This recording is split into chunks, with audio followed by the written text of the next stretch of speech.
कैसे हैं आप सभी लोग। एक बार फिर से स्वागत है आपका हमारे YouTube channel study with Yogesh में। हमने बच्चों लास्ट टाइम इकोनॉमी की क्लास देखी थी, आज फिर से इकोनॉमी की क्लास है क्योंकि 3 क्लासेस इसकी कंप्लीट हो जाएंगी, तो देन उत्तराखंड की आएगी।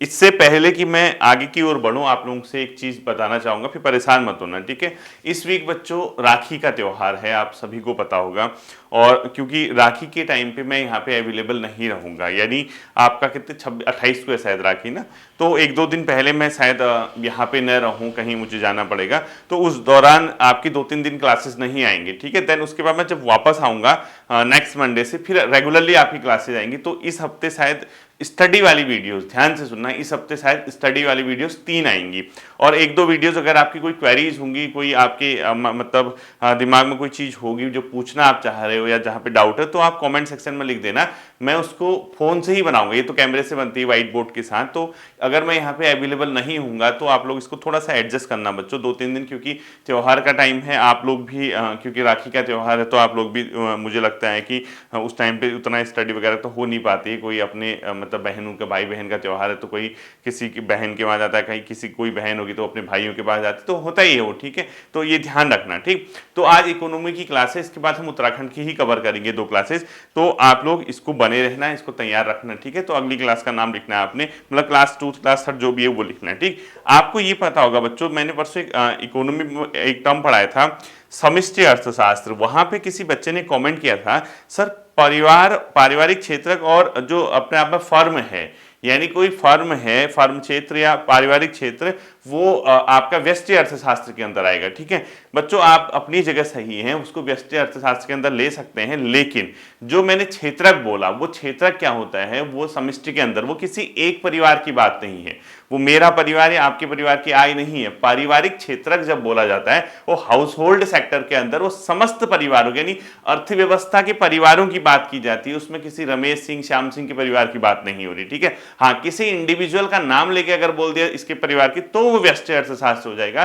तो इस चीज को ध्यान रखना है। एनसीईआरटी साफ साफ लिखती है कि जो आपका समष्टि अर्थशास्त्र है उसको 4 क्षेत्रकों में बांटा जाता है। इसमें पहला पारिवारिक क्षेत्रक बोलते हैं, उसको बोलते हैं अपने आप में हाउस होल्ड सेक्टर, दूसरा बोलते हैं उसमें फर्म सेक्टर, तीसरा बोलते हैं सरकारी, चौथा बोलते हैं बाह्य क्षेत्रक, ठीक है। ये 4 सेक्टर आते हैं बच्चों, ये आता है समष्टि अर्थशास्त्र के अंदर। इसको कंफ्यूज मत करना, क्योंकि एक बच्चे ने कॉमेंट लिखा था, सर इसको क्रॉस चेक कर लेना और मतलब क्रॉस चेक करके बता देना। तो अगर आप इंडिविजुअल किसी परिवार की बात करेंगे, पारिवारिक क्षेत्रक कहेंगे, तो आपका समष्टि हो जाएगा, जिसके अर्थव्यवस्था के समग्र परिवार को हम लेते हैं। और अगर आप नॉर्मल किसी के परिवार की बात करोगे तो फिर व्यष्टि अर्थशास्त्र हो जाएगा, ठीक है। अब आगे की ओर बढ़ना बच्चों, इसमें लिखना आप लोग, कुछ इंपॉर्टेंट चीजें बताऊंगा। एनसीईआरटी लिखती है, उसमें आर्टिकल 112 का उसने उल्लेख किया है, ठीक है। भारतीय संविधान के अनुच्छेद 112 का उल्लेख उसमें किया है, किसमें, इसको लिखो आर्टिकल 112, ठीक है। आर्टिकल 112 लिखो, इसमें लिखो वार्षिक वित्तीय विवरण, इसको लिखो वार्षिक वित्तीय विवरण, यानी अनुच्छेद 112 भारतीय संविधान का क्या कहता है बच्चों, वार्षिक वित्तीय विवरण लिखना। इसके अंदर क्या है, सरकार को प्रत्येक वर्ष क्या करना होता है, संसद में अपनी आय और व्यय का ब्यौरा प्रस्तुत करना होता है, उसी को जनरली भाषा में बजट कहते हैं। संविधान उसको लिखता है वार्षिक वित्तीय विवरण, यानी संविधान में आपको बजट शब्द देखने को नहीं मिलेगा, संविधान में देखने को मिलेगा वार्षिक वित्तीय विवरण, वैसे ही लिखना जैसा संविधान में लिखने को मिलता है, ठीक है। वार्षिक वित्तीय विवरण ये आपको देखने को मिलेगा, वहां पे बजट शब्द लिखने को नहीं मिलेगा। तो इसका मतलब क्या होता है, सरकार प्रत्येक वर्ष अपनी आय और व्यय का ब्यौरा क्या करते हुए तो संसद के समक्ष पेश करते हैं, ठीक है। इसके अलावा लिखना बच्चों, कई जगह आपने एक शब्द सुना होगा सार्वजनिक प्रावधान, से आप क्या समझते हैं, सार्वजनिक प्रावधान, इसको ध्यान रखना। सार्वजनिक प्रावधान होता है बच्चों जहां पर प्राविधान, ठीक है, सार्वजनिक प्रावधान होता है जहां पर बजट यानी जो पैसा है बच्चों पब्लिक सेक्टर से निकलता है, यानी सरकार की ओर से जिसमें पैसा मिलता है, यानी प्रत्यक्ष भुगतान। इसमें सीधे देखो वित्त, जिसका वित्त प्रबंधन सरकारी क्षेत्र से होता है, वित्त प्रबंधन बजट से होता है, लिखो, जिसका वित्त प्रबंधन बजट से या सरकारी क्षेत्र से होता है उसको बोलते हैं सार्वजनिक प्राविधान, ठीक है। सार्वजनिक प्रावधान का मतलब इसका फाइनेंशियल जो होगा बच्चों मैनेजमेंट, वो किससे होगा, बजट से होगा, सरकार के बजट से, उसको बोलते हैं सार्वजनिक प्रावधान, ठीक है। इसके अलावा बच्चों याद रखना, वित्तीय वर्ष कब से कब शुरू होता है, यहाँ पर 1 अप्रैल से 31 मार्च तक, ठीक है। फाइनेंशियल ईयर, ये सब एनसीईआरटी लिखती है, वित्तीय वर्ष लिखा है 1 अप्रैल से 31 मार्च, यानी प्रत्येक वर्ष क्या होता है बच्चों, जो 1 अप्रैल आता है वहां से 31 मार्च तक आपका क्या होता है बच्चों, वित्तीय वर्ष की शुरुआत मानी जाती है, ठीक है। अब देखना एक मोस्ट इंपोर्टेंट यहां से क्वेश्चन आएंगे बच्चों, आपको यहाँ पे बहुत ही इंपोर्टेंट चीज आएंगी। 4 टर्मिनोलॉजी बताऊंगा और उसको पूरा याद कर लेना, समझ जाना, ठीक है। 4 चीजें आती हैं बच्चों, एक राजस्व व्यय होता है, एक राजस्व आय होती है, एक पूंजीगत व्यय होता है, एक पूंजीगत आय होती है। ये 4 के 4 शब्दों, सबसे पहले ये पता होना चाहिए कि भाई इससे क्वेश्चन क्या पूछेगा। कभी भी आपसे अगर राजस्व व्यय से क्वेश्चन आता है तो इसमें ऐसे क्वेश्चन पूछता है, इनमें से कौन सी एक मद सरकार के राजस्व व्यय से संबंधित है, 4 ऑप्शन दे देगा। या इसमें से कौन सी एक मद राजस्व आय से संबंधित है, या कौन सी एक मद पूंजीगत व्यय से संबंधित है, कौन सी मद पूंजीगत आय से संबंधित है, ठीक है। इस तरीके से क्वेश्चन पूछता है। तो सबसे पहले आपको राजस्व आय लिखना, राजस्व व्यय लिखना है, ठीक है। राजस्व व्यय, इसको इंग्लिश में क्या बोलोगे, रेवेन्यू एक्सपेंडिचर बोलोगे, ठीक। अब राजस्व व्यय के अंदर सीधा सीधा बच्चों एक लाइन अगर कोई बोलेगा तो आप सीधे बोल देना, ऐसा व्यय, सरकार का ऐसा व्यय जिसमें किसी भी भौतिक संपत्ति का सृजन नहीं होता। कोई आपकी सड़क नहीं बन रही है, कोई आपकी बिल्डिंग नहीं बन रही है, किसी भी प्रकार की भौतिक जो संपत्ति है उसका सृजन नहीं होगा, या वित्तीय परिसंपत्तियों का सृजन नहीं होगा। यानी आपने कहीं पैसा लगा रखते हो, आपका पैसा ग्रो करेगा, बढ़ेगा बढ़ेगा बढ़ेगा, ऐसा नहीं होगा। यानी ऐसा एक्सपेंडिचर सरकार का जिससे कोई भौतिक परिसंपत्ति या वित्तीय परिसंपत्तियों का सृजन नहीं होता है। इसके अलावा जो भी खर्च करते हैं सरकार वो राजस्व व्यय के अंदर आता है, ठीक है। पहले परिभाषा लिख लो, तो इसमें राजस्व व्यय में लिखो, सरकार का ऐसा व्यय जो भौतिक या वित्तीय परिसंपत्तियों का सृजन नहीं करता, ठीक है। यानी सीधे सीधे लिखो, भौतिक या वित्तीय परिसंपत्तियों के सृजन के अलावा किया गया व्यय, ठीक है। इसमें 2 टर्म याद रखने हैं, इसमें कोई भौतिक परिसंपत्ति नहीं बनेगी बच्चों, कोई बिल्डिंग, कोई अपने आप में सड़क या कोई रेल मार्ग, ये कुछ नहीं बनेगा, ठीक है। कोई भौतिक या वित्तीय तथा वित्तीय परिसंपत्तियों का सृजन नहीं, ठीक है, क्योंकि सृजन के अलावा, यानी कोई भी इसका नहीं होगा, बस इसके अलावा जो भी सरकार क्या करेगी बच्चों, खर्च करेगी, उसको बोलेगा राजस्व व्यय, ठीक है। अब आप कहोगे सर समझ नहीं आया, जब तक एग्जाम्पल देखो। इसमें क्या है, किसी भी प्रकार के भौतिक या वित्तीय परिसर, अब आप दिमाग लगाना, जैसे आपसे कहेगा ये कौन सा खर्च है, मैंने ये कहा, इसमें ध्यान रखना, ये खर्च की एक विशेषता है बच्चों, सरकार को क्या करना पड़ता है ना, ये वाला खर्च रेगुलर इंटरवल सरकार ये पैसा खर्च करते रहती, सरकार को रिटर्न में कुछ नहीं मिलता है। ध्यान से समझना, सरकार इस पैसे को नियमित अंतराल पर रेगुलरली देते रहेगी, लेकिन सरकार को वापस कुछ नहीं मिलता है, उसको बोलते हैं बेसिकली क्या बच्चों, राजस्व व्यय। जैसे किसी की वेतन हो गया, सैलरी हो गया, अब सैलरी सरकार दे रही है, सरकार को रिटर्न में तो कुछ मिलता है नहीं, तो भौतिक या कोई वित्तीय पर सरकार को उससे मुनाफा थोड़ा होगा किसी को सैलरी देके। किसी की पेंशन होगी, वेतन है, पेंशन है, किसी के भत्ते हो गए बच्चों अलाउंसेस, या इसके अलावा अब आप कह सकते हो कि कोई भी ऐसा खर्च, जैसे आपने कहीं से उधार लिया है, अब उधार लिया है तो आपको ब्याज का भुगतान करना पड़ रहा है, तो नियमित अंतराल में आप ब्याज का भुगतान कर रहे हो ना, तो लिखो ऋण के ऊपर ब्याज की भुगतान, ऋण के ऊपर, यानी ऋण जो लिया है आपने, पर ऋण के ऊपर ब्याज भुगतान, यानी आपने कहीं से ऋण लिया, आपको उसका ब्याज देते रहना पड़ रहा है। तो इसमें एक चीज देखी होगी आपने, वेतन ऐसा तो होता नहीं एक ही बार दे दो, पेंशन ऐसा तो होता नहीं एक ही बार दे, तो वेतन, पेंशन, भत्ते, ये सब देखो, और ब्याज जब आप चुकाते हो तो आप रेगुलरली इंटरवल, मासिक इंटरवल या सालाना जैसे भी देते हो, तो कहीं ना कहीं आपने देखा होगा ये पैसा ऐसे जा रहा है जो नियमित अंतराल पर सरकार का खर्च हो रहा है, रिटर्न में कुछ नहीं मिल रहा, कोई इससे भौतिक या वित्तीय परिसंपत्तियों का निर्माण नहीं हो रहा, तो इस प्रकार का व्यय क्या कहलाता है बच्चों, राजस्व व्यय। अब इसके एग्जाम्पल तो बहुत सारे हो सकते हैं, ठीक है। या किसी को सरकार ने अनुदान दे दिया, ग्रांट दे दिया, अब सरकार को क्या मिल रहा है, नामी अनुदान है उसका, ठीक है, आदि। अब आपसे क्वेश्चन पूछेगा इनमें से कौन सा सरकार का एक राजस्व व्यय है।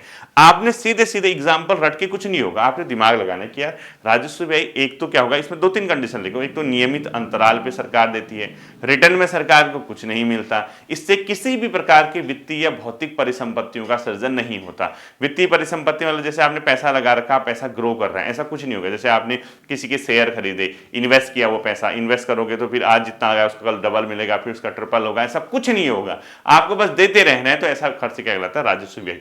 इसके अलावा सेकंड टर्म लिखो बच्चों, राजस्व आय। राजस्व आय, इसमें क्या होगा बच्चों, ये इनकम है, ये खर्च तो नहीं होगा, ये इनकम होगी, लेकिन ये है तो कहीं ना कहीं राजस्व से संबंधित, ठीक है। इसमें क्या होगा बच्चों, हर साल नियमित रूप से जो आय सरकार को प्राप्त होती है, जिसके बदले सरकार को अपनी कोई संपत्ति बेचनी या कर्ज नहीं लेना पड़ता, ठीक है। तो लिखो ऐसी आय जो सालाना या नियमित अंतराल पर प्राप्त होती है, अभी समझाऊंगा, ठीक है। वही अंतर देखो, नियमित अंतराल पर वहां खर्च हो रहा था, या नियमित अंतराल पर प्राप्त होती है, तथा इसके बदले सरकार को किसी भी संपत्ति को बेचना नहीं पड़ता या कर्ज नहीं लेना पड़ता। ठीक है, अब देखना ये क्या होगा, नियमित अंतराल पे प्राप्त होगा। इसमें जो इनकम होगी बच्चों, आप ऋण से प्राप्त नहीं होगा। आपने पता लगा ऋण से पैसा उधार ले लिया, आप होगी कि राजस्व आय, ना बिल्कुल नहीं, ऋण से प्राप्त नहीं होगा, ऋण से प्राप्त नहीं, तथा तथा किसी भौतिक परिसंपत्ति को बेचने से प्राप्त नहीं, किसी भौतिक परिसंपत्ति या वित्तीय परिसंपत्ति लिखो, वित्त को बेचने से प्राप्त नहीं। ठीक है, बेचने से प्राप्त नहीं होगा। अब आप कहोगे सर ये क्या है, समझाओ। देखो इसमें सीधा सीधा बात, जैसे आपने नियमित अंतराल पे खर्च और था, इसमें क्या होगा, नियमित अंतराल पे प्राप्त होगा, ऋण से प्राप्त नहीं होगा। ऋण से प्राप्त, नियमित अंतराल मतलब आज 100 रुपए, फिर 100 रुपए, फिर 100 रुपए, कुछ भी हो सकता हो, ऐसे मिलते ही रहेगा हर महीने महीने, तो वो राजस्व आय बोलते हैं बच्चों। ठीक है, अब आप ऋण ले लोगे, माना मैंने कहा कि ऋण, ऋण मतलब उधार ले लिया, वो तो एक मुश्त पैसा आ जाएगा। इसमें ध्यान रखना, ऋण आप रोज थोड़ा लोगे। आपने कहा 10,000 करोड़ रुपया मार्केट से उठाते हो, तो अचानक सरकार के पास पैसा आ गया, तो आपने अगर अचानक पैसा दे दिया, उसके बाद तो आया नहीं, अगले दिन एक ही दिन तो लोगे ना ऋण, या सालों में कई अगले दिन लोगे, तो वो नियमित अंतराल में नहीं बच्चों, वो एक मुश्त प्राप्त हो जा रहा है। तो ऋण से प्राप्त को नहीं बोलोगे आप राजस्व आय, ऋण से प्राप्त नहीं होगा, या किसी भौतिक परिसंपत्ति को बेचने, सरकार ने कहीं पे पैसा लगाया है, अब सरकार ने कोई इंफ्रास्ट्रक्चर खड़ा किया, कहा यार सरकार अब मैं नहीं चला पाता, किसी कंपनी को बेच दो, अब पता लगा बेच दो, उससे पैसा तो मिल गया, वो रोज थोड़ा मिलेगा पैसा, एक मुश्त तो मिलेगा ना, तो एक मुश्त पैसा नहीं मिलता है। इसमें याद रखना राजस्व आय नियमित अंतराल पे प्राप्त होती है, ऐसा नहीं कि रेगुलरली एक साथ पैसा मिल गया, और इसको जो प्राप्त होगी वो ऋण से प्राप्त नहीं होगा, और ये जो इनकम होगी किसी परिसंपत्ति को बेचने से प्राप्त नहीं होगा, वो बेचोगे तो एक साथ प्राप्त हो जाएगा। तो राजस्व आय के एग्जाम्पल पूछता है बच्चों, ये दो प्रकार के होते हैं, इसमें कर राजस्व होता है, गैर कर राजस्व होता है। ठीक है, इसमें लिखो कर राजस्व व गैर कर राजस्व, टैक्स इनकम वो नॉन टैक्स। ठीक है, इसी के अंदर होता है। ठीक है, कर राजस्व व गैर कर राजस्व, गैर कर राजस्व। कर राजस्व के एग्जाम्पल लिखो बच्चों, आयकर लिखो, इनकम टैक्स, आयकर लिखो, जीएसटी लिखो, गुड्स एंड सर्विस टैक्स। ठीक है, जो सब इसी के अंदर आएगा। ठीक है, यानी आपने क्या लिखना है, कर राजस्व लिखना है, क्या लिखोगे, आयकर, जीएसटी, सीमा शुल्क या उत्पाद शुल्क। ठीक है, इनकम टैक्स लिखा आपने, income tax comma GST comma सीमा शुल्क। सीमा शुल्क मतलब जब कोई सामान आप विदेशों से भारत में मंगाते हो तो उस पे बाउंड्री पे जो टैक्स लगता है या जो बाहर बेचते हो। ठीक है, सीमा शुल्क। इसके अलावा उत्पाद शुल्क, जब कोई आप उत्पाद करते हो, एक्साइज ड्यूटी बोलते हैं उसको, उत्पाद करोगे तो उसमें क्या होगा, आपका टैक्स लगेगा। तो लिखो इनकम टैक्स, जीएसटी, उत्पाद शुल्क, सीमा शुल्क आदि, यानी टैक्स प्राप्त हो रहा है आपको। अब ये टैक्स कैसे, नियमित अंतराल में प्राप्त हो रहा है ना आपको। अब जो जो लोग जीएसटी काम करते रहेंगे सरकार को इनकम होते रहेगी, तो नियमित अंतराल है। ठीक है, दूसरा गैर कर राजस्व लिखो बच्चों, ये टैक्स नहीं होगा, टैक्स के अलावा होगा। इसके अंदर क्या क्या लिखोगे आप लोग, जैसे सरकारी सेवा की फीस, अगर आप कई सरकारी सर्विसेज लेते हैं तो उसकी फीस, जैसे हॉस्पिटल में जाते हो पर्चा कटता है सरकारी, वो सरकार की क्या होगी बच्चों, गैर कर राजस्व है, राजस्व आय। ठीक है, तो लिखो इसके अंदर सरकारी सेवाओं की फीस होगी, लाइसेंस निर्माण हेतु फीस होगी,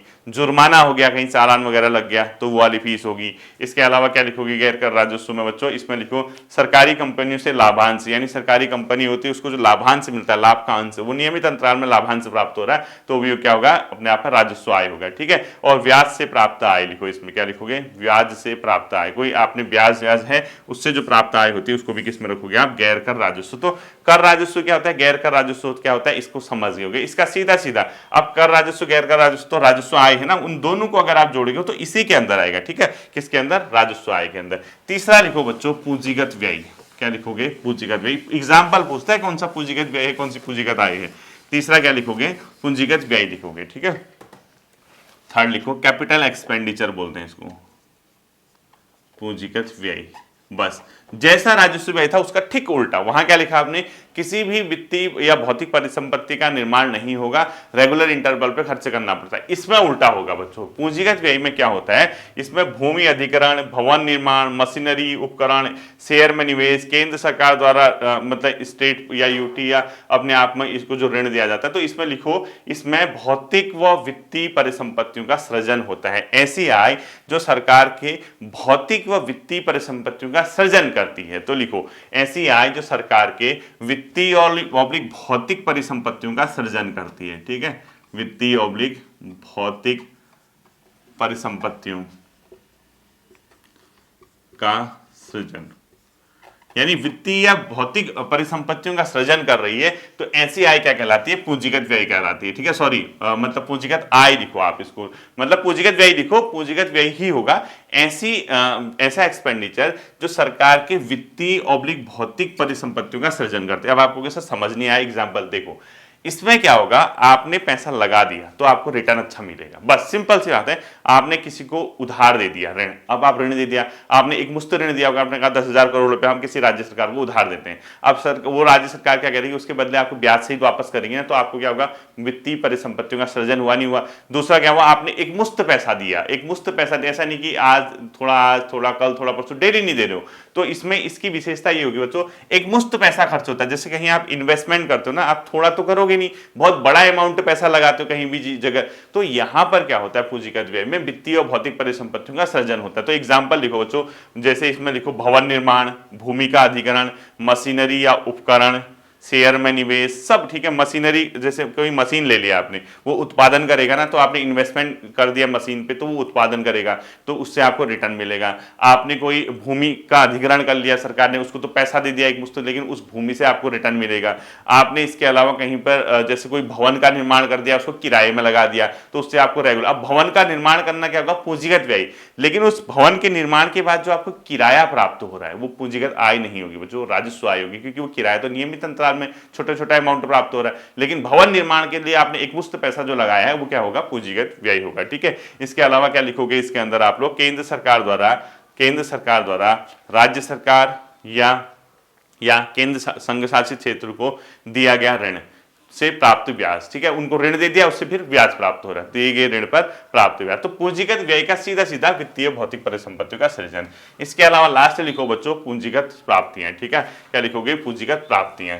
फोर्थ क्या लिखोगे, पूंजीगत प्राप्तियां। ठीक है, पूंजीगत प्राप्ति। अब पूंजीगत प्राप्तियों में क्या होगा, इसको ध्यान रखना बच्चों, वे प्राप्तियां जो दायित्वों का सृजन करती है, मोस्ट इंपोर्टेंट होता है, ये लिखो, दायित्वों का सृजन, दायित्वों का सृजन, यही टर्म इसमें पकड़ना पड़ता है बच्चों, यहीं से क्वेश्चन आता है। लायबिलिटी, जहां से आपके ऊपर लायबिलिटी आ गई, नहीं देयता बोलते हैं इसको, क्या बोलते हैं, देयता, लायबिलिटी।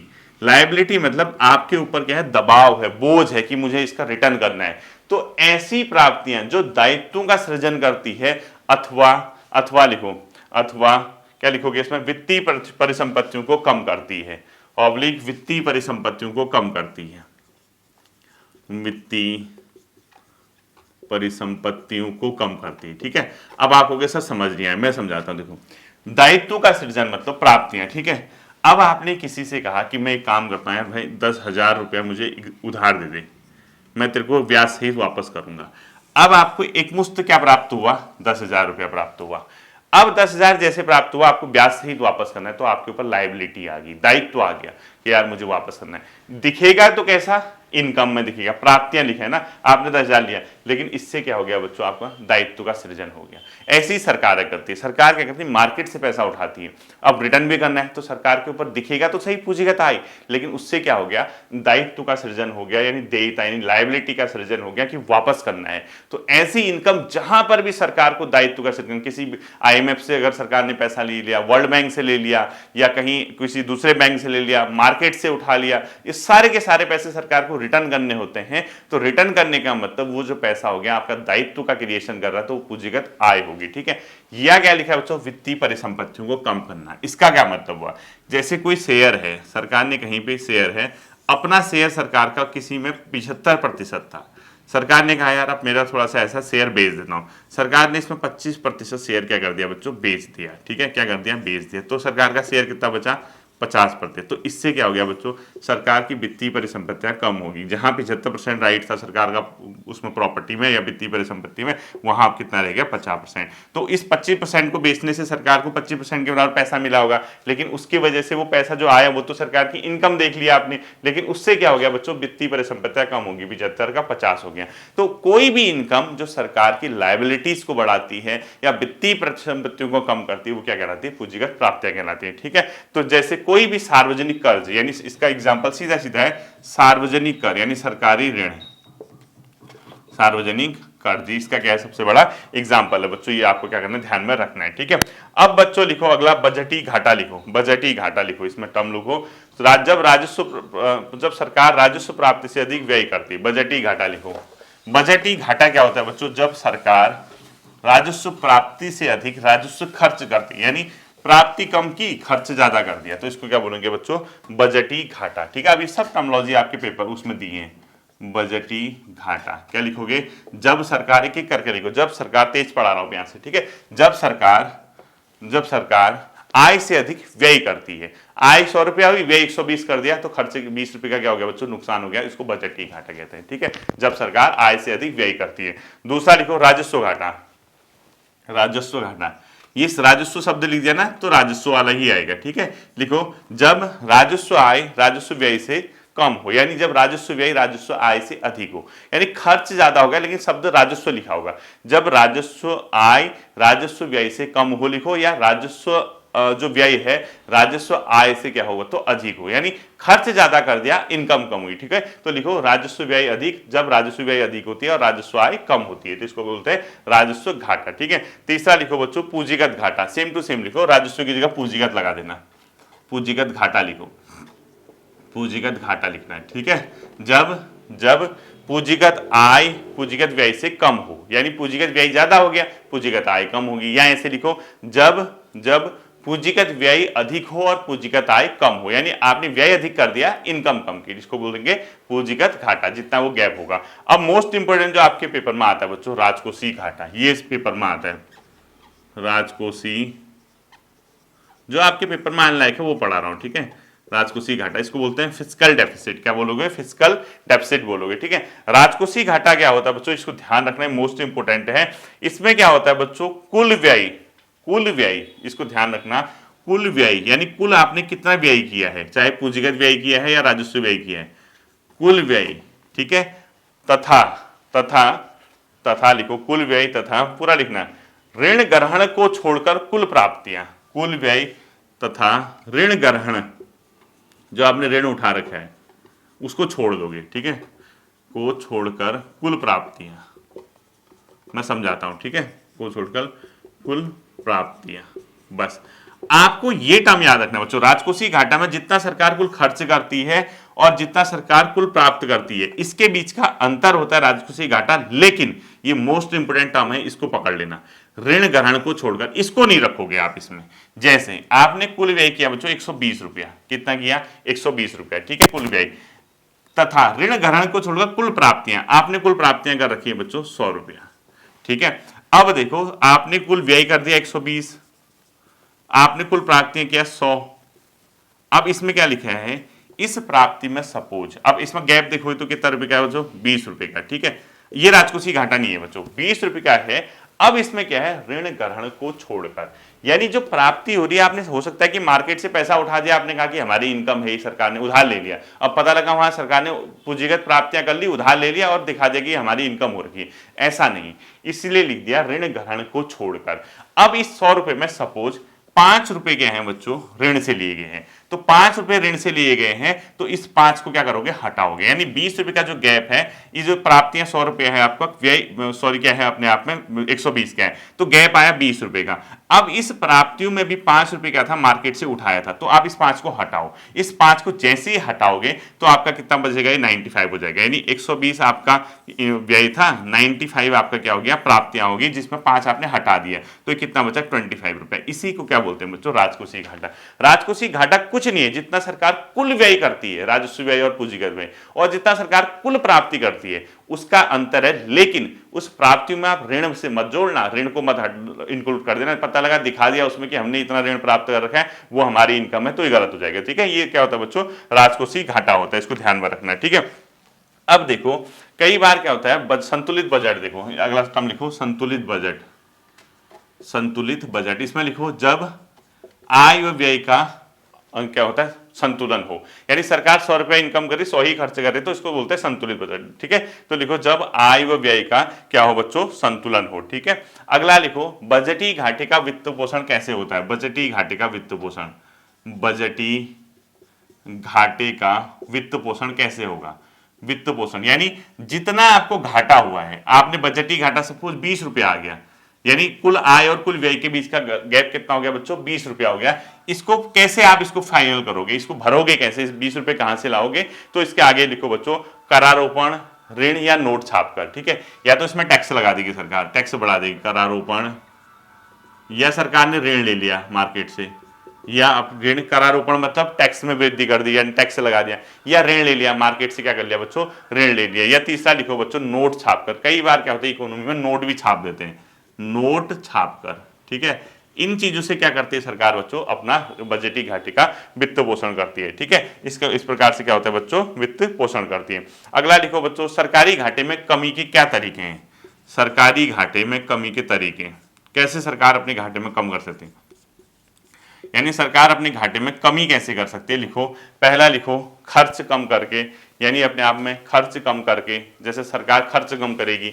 दूसरा लिखो करों में वृद्धि करके, खर्च कम करेगी तो पैसा बचेगा, करों में वृद्धि करके यानी टैक्स बढ़ा देगी तो इनकम ज्यादा होगी तो घाटा कम हो जाएगा। तो सरकारी घाटे में कमी लिखो खर्च कम करके, दूसरा लिखो करों में वृद्धि करके, तीसरा लिखो सार्वजनिक उपक्रम के शेयर बिक्री से भी, यानी कई बार क्या होता है सरकारी सेक्टर के जो शेयर होते हैं, सरकार ने जहां जहां पैसा लगाया होता है उसको बेच देती है तो अपना रेगुलर जो इंटरवल में उसको इन्वेस्ट करना पड़ता है वो बच जाता है, ठीक है। तो लिखो कई बार सार्वजनिक उपक्रम के शेयरों की बिक्री करके, ठीक है, सार्वजनिक उपक्रम के शेयरों में बिक्री करके, ठीक है। अगला लिखो राजकोषीय नीति के 3 प्रमुख उद्देश्य क्या क्या हैं, राजकोषीय नीति के 3 प्रमुख उद्देश्य, मोस्ट इंपोर्टेंट करना बच्चों, राजकोषीय नीति के 3 प्रमुख उद्देश्य लिखो आप, क्या क्या आखिर ऐसे उद्देश्य हैं जो राजकोषीय नीति के हैं, ठीक है। पहला लिखो साम्य, साम्य मतलब इक्विलिटी, ठीक है, इक्वालिटी, ठीक है, साम्य लिखो, साम्य मतलब आय का अंतर क्या हो, मिनिमम हो, यानी आय का असमानता को कम करना है, ठीक है, इक्विटी, ठीक है, साम्य। दूसरा लिखो बच्चों समृद्धि, यानी ग्रोथ, ग्रोथ मतलब राष्ट्र की समृद्धि हो, रोड बने, सड़कें बने, सबकी इनकम बढ़े, इसको ग्रोथ बोलते हैं, ठीक है। और तीसरा लिखो बच्चों इसका जो उद्देश्य होता है वो होता है स्थिरता, स्टेबिलिटी, स्टेबिलिटी मतलब बहुत महंगाई ना हो, बहुत ज्यादा बेरोजगारी ना हो, ये 3 मुख्य उद्देश्य बताए गए हैं बच्चों, स्टेबिलिटी, ठीक है। यानी राजकोषीय नीति जो होती है सरकार की उसके 3 प्रमुख उद्देश्य बताए गए हैं, जिसमें साम्य, समृद्धि और स्टेबिलिटी यानी स्थिरता को अपने आप में क्या किया जाता है शामिल। साम्य क्या होता है बच्चों, आय का अंतर मिनिमम रखा जाता है। समृद्धि में क्या होता है बच्चों, ग्रोथ होती है, सबका विकास होता है। और स्थिरता में क्या होता है, बहुत ज्यादा महंगाई या बहुत ज्यादा बेरोजगारी, ये चीजें नहीं देखते हैं, ठीक है। ये अब लिखो मोस्ट इंपोर्टेंट, FRBM कब पारित हुआ, FRBM एक्ट, ये बच्चों 2003 का, मोस्ट इंपोर्टेंट कर देना, इसको बोलते हैं लिखो fiscal responsibility and budget management act, fiscal responsibility and budget management act, यानी राजकोषीय उत्तरदायित्व एवं बजट प्रबंधन अधिनियम बोलते हैं इसको, ठीक है।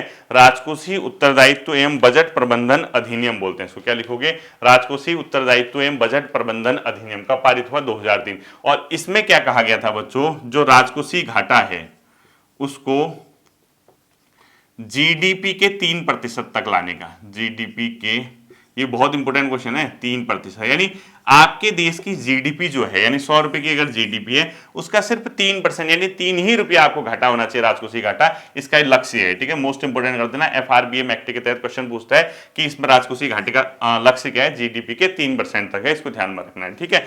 अब बच्चों ये याद रखना, इस प्रकार से क्वेश्चन जो आते हैं ये कुछ इंपोर्टेंट मैंने आपको कॉन्सेप्ट बेस्ड क्वेश्चन कराए हैं, इसमें आपको ये ध्यान रखना पड़ेगा कि पूंजीगत आय, पूंजीगत व्यय, ये सब चीजें क्या होती है, ठीक है। इसको एक बार रिवाइज कर लेना, क्लास कैसी लगेगी जरूर कमेंट सेक्शन में बताना। फिर मिलते हैं अगले सेशन पे, अपना ध्यान रखिएगा, थैंक यू।